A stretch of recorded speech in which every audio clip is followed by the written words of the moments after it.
Hi, and welcome to 10 Kids, 2 Docs, Parenting Insights from Pediatrician Moms. I'm Dr. Sylvia Bank. And I'm Dr. Vivian Carlin. Welcome back. Welcome back. We are going to tackle a parents under pressure topic about special education and children with learning disabilities. This is going to be a high-level 20-minute or so primer in how to start thinking about special education for your child if and when you have concerns. Great, let's jump in. Welcome to the 10 Kids, 2 Docs podcast. Seasoned pediatricians and longtime friends, Sylvia Bank and Vivian Carlin have counseled thousands of parents and are raising 4 and 6 kids, respectively. Join these doctor moms as they incorporate fun and their combined wisdom and experience to share parenting insights for anyone looking for practical and trustworthy guidance. Please note that this podcast is not intended to be a substitute for professional medical advice, diagnosis, or treatment from your doctor. So I find in the office, you can tell me if you find this, Sylvia, the topic of concern about a need for special education, usually about learning disabilities, comes up. And I am trying to condense everything I want to say in a 2-minute blurb to get parents started on how to pursue that. So I think we're seeing a rise in these diagnoses as well, and also more parental awareness of what is out there and parents wanting to know how to ask the right questions and how to proceed. Right. This is a part of the well child visit when we discuss schooling, what grade they're in, what services they need. And I will often engage in parental questions about this. Yeah. Even though 20 minutes is so much more time than the couple of minutes that we have in the office to discuss this, it still feels like a very short amount of time to cover everything that we could in special education. So I kind of envision this being just a first pass primer, ABCs of special ed. As I think about how to structure this, I think the best way is to just kind of go chronologically from that point that you're starting to question if your child should be tested, all the way through to when you're having that meeting with the school to go over the testing and establish a plan for your child. No, that sounds like a good format. Okay. So to start off, this episode is going to involve a lot of acronyms. Have you noticed that? Yes. Special education is filled with acronyms.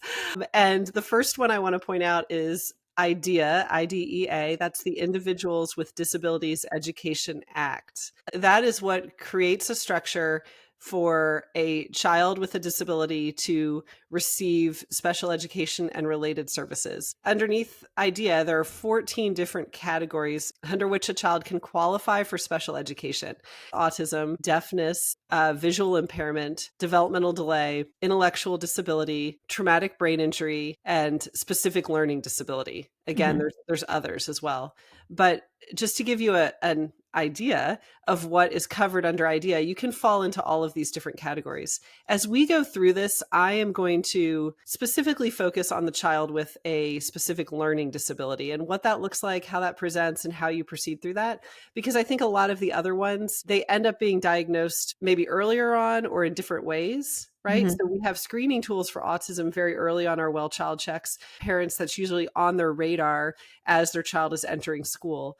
Right. But learning disabilities that present during school is a little bit more of an unknown for parents as far as to how to understand when and how to seek help. And the other reason I'm going to kind of proceed as if we're talking about learning disabilities is because of those 14 categories under this IDEA framework, 30% of children that receive special education services have a specific learning disability. So that's the largest one by far. The next one after that is speech impairment. Speech delay, speech therapy, that's a very common one that we see in the school system. That's at about 19%.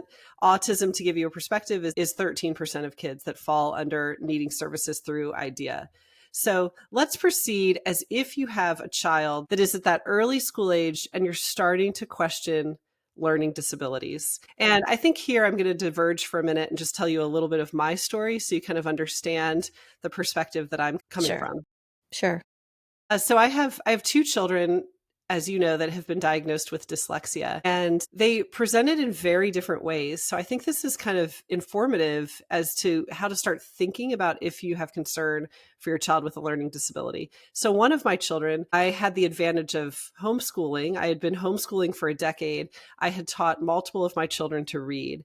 And when this child was a pre-K, kindergarten, first grade, that like high time where children are learning to read, I knew that something was different. I mean, it was just a different kind of struggle for this child. And the way I would describe it in simple terms was when we were phonetically sounding out words, what I would notice is that by the time we got to the end of the word and the last letter in the word, this child could not remember the first letter in the word. And we would have to go back and then phonetically do the words over and over again, because it was like a inability to retain all of the letters in sequence, right? Whereas this child had just demonstrated to me an intellectual ability well beyond that capability in other ways. This child is particularly gifted, just as a side, in spatial relations. So one of my favorite toys of all comers is magnetiles.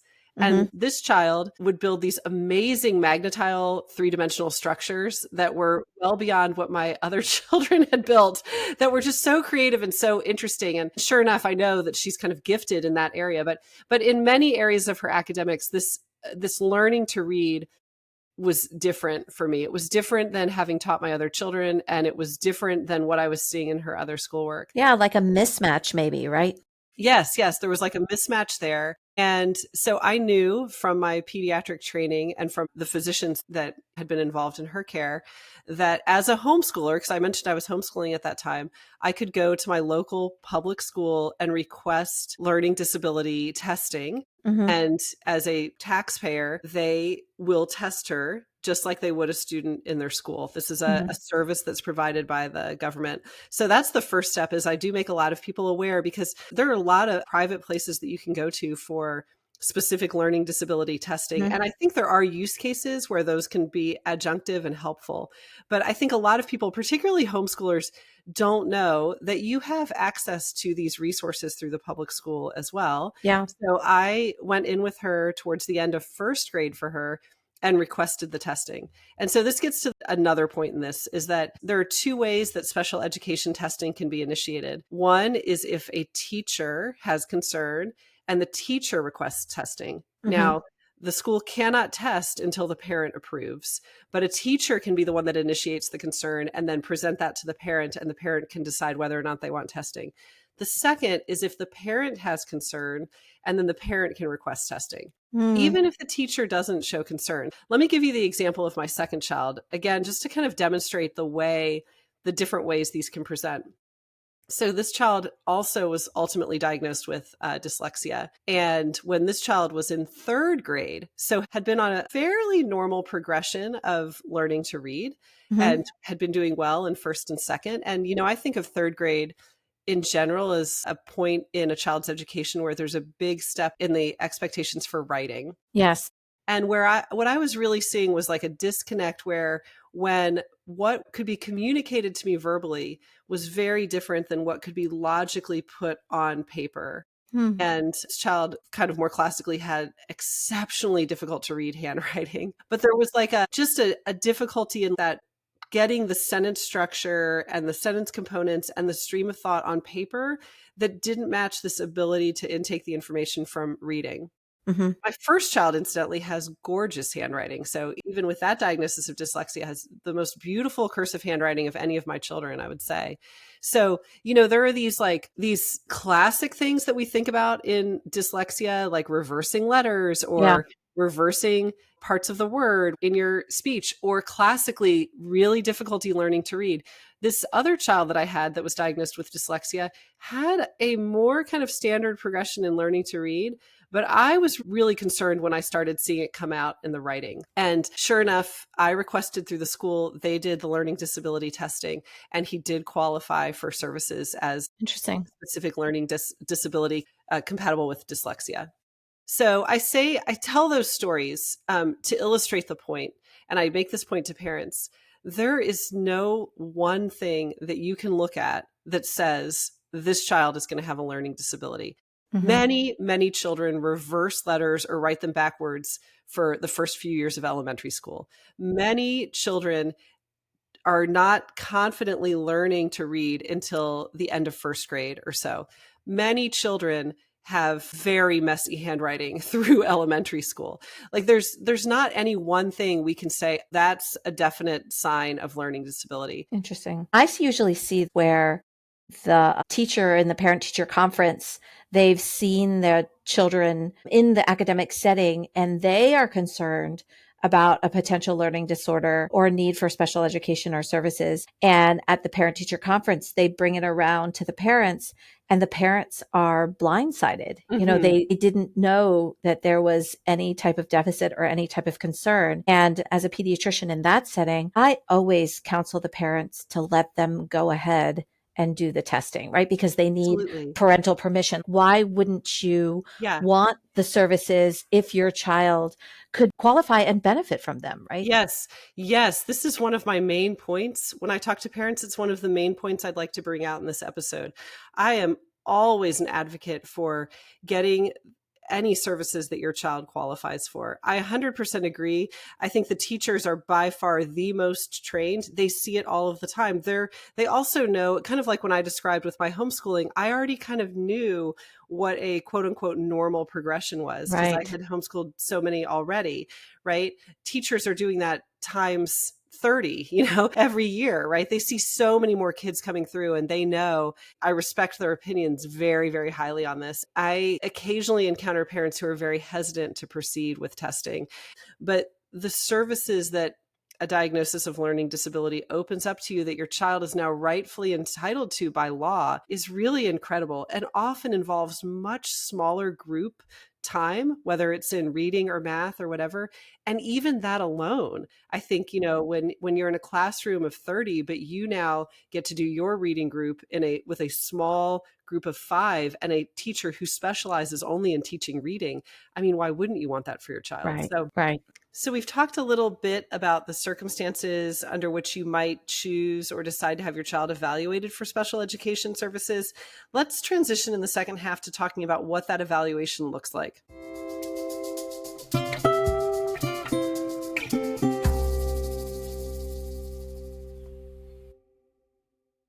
So when a parent agrees to have a child evaluated or they ask for a child to be evaluated, it starts a clock. And this is a national mandate. Some states have rules that shorten this number, but nationally, the moment that evaluation is requested, the school has 60 days to complete the evaluation and then 30 days to schedule the meeting between teachers and parents where we all come together and discuss the evaluation. Mm-hmm. I mentioned that time course just so that as we're having this discussion, everybody has in mind the amount of time that we're talking about. But the actual discussion of what services, what that meeting will look like, that's going to come in a later episode. Let me talk a little bit about the evaluation process. So, this is another amazing, I would say, feature of the way our public school system is structured, because these are really in-depth evaluations. So it all culminates in what's called an FIE. Here's our second acronym for this episode. An FIE is a full and individual evaluation. People will refer to, we're having our meeting to discuss the FIE. And that usually involves a psychologist, it involves the teachers, it involves the parents, it involves interviews and observation with the student. It may involve a speech therapist. If there's other concern, it can involve an occupational therapist. And all of these people complete a list of different types of testing. So, for example, in testing for specific learning disabilities related to reading, there's going to be testing that looks at letter and word recognition, reading comprehension, reading composite, listening comprehension, spelling, written expression. Like, it's going to go through all of these different things related to reading. There will probably be, in some cases, a parent interview discussing what the parent sees, and a teacher interview. And then there'll be direct observation of the child in the classroom. And then there might be times where the child is pulled from the classroom and taken through a battery of testing. So all of this comes together to, at very least, give the parent a wealth of information about their child's academic performance. Mm-hmm. And in very general terms, to try to explain what you get back on an FIE, there's going to be all of these subcategories of things that were tested. In this scenario, we're talking about learning disabilities, which with relation to reading progression and comprehension and writing and math. And all of those are given a standard score that is on a scale where 100 is the average, and then one standard deviation, still considered average range, would be 15 points above or below. 85 to 115 is average. And I think for most people, sometimes the way I think about it in my mind is most people are familiar with this idea of IQ. And on an IQ, an intelligence quotient scale, 100 is average. So this is sort of the same parameters. We're looking to see how far a child is above or below average. This is very similar to what's done for gifted testing as well, above or below average in any of these areas. That being said, child has been identified as potentially having a learning disability. Special education testing has been done within that 60 days. I should say that 60 and 30 days is during the school year. Mm-hmm. So, if a request is made in May and the school is out for 3 months in the summer, then they pick up that countdown when school goes back. And then within that 30 days, the meeting to review the results is scheduled, and everybody's going to sit down together and review the FIE, the full and individual evaluations. I just want to take a minute to highlight resources that parents might have. And I want to point parents to the American Academy of Pediatrics webpage, healthychildren.org. They have a very good guide for learning disabilities and differences, what parents need to know. And basically, this webpage talks about how children learn many skills in life, and some skills may be harder to learn than others. And if your child has had appropriate learning experiences and instructions, but is not able to keep up with peers, it's important to find out why and how to help. And the big thing I like about what they've highlighted is they say children who learn and think differently can succeed in school, work, and relationships. Often they can benefit from help that uses their strengths and targets any areas of need. So I feel like this whole article, as you read it and look at this resource, it really talks about children who just think differently. It has a good perspective to kind of reset parents to think there's no negative label associated with a learning disability. It's more just thinking about your child in a context of children who think and learn differently. It defines what a learning disability is, and it kind of talks a little bit about what can cause learning difficulties, but highlights how a lot of times they don't know. It goes through a little bit of a narrative on how do you know if your child has learning differences and difficulties, if you're suspicious, and it goes through a checklist. And I do want to highlight a shout out to primary care, because this is what we do in the well visit. Every well visit, you should be having some sort of developmental screen where you fill out a survey or answer a series of questions that your doctor is asking you. And sometimes when they're showing difficulties or some delay in development, this could be an early sign that there may be issues that might need to be addressed. And one of the things I really want to point out that they say on this webpage is to be wary of people and groups who claim to have simple answers or solutions. You may hear about eye exercises, body movements, special diets, vitamins, and nutritional supplements that might cure your child's learning disability. And to really reiterate, there's no good evidence that any of these things work. And if you're in doubt from whatever you see on the internet or whatever's marketed to you about learning disability, talk with your child's doctor about these things. Also contact trusted resources. This page actually points people to some of those resources. They talk about ways and a mindset that parents can have to help their children who may learn and think differently, specifically focusing on their strengths, helping to develop other skills like social and emotional skills, using resources and support groups, and planning for the future. So I highly recommend parents who are thinking that their child might have a learning disability or knowing that their child does, please check out this American Academy of Pediatrics page, healthychildren.org. I think it does a good job of setting a mindset, preparing parents for what's to come. I like also on this, it will link you to many different articles related to other questions with learning disability, learning specific to teens, reading disorders, specific dyslexia, dysgraphia, dyscalculia. We hear those terms quite a bit now, and what parents can do to help your child with a learning disability. So this is really a great resource, a great place to start. Puts in writing a lot of the stuff that we've already covered in this episode.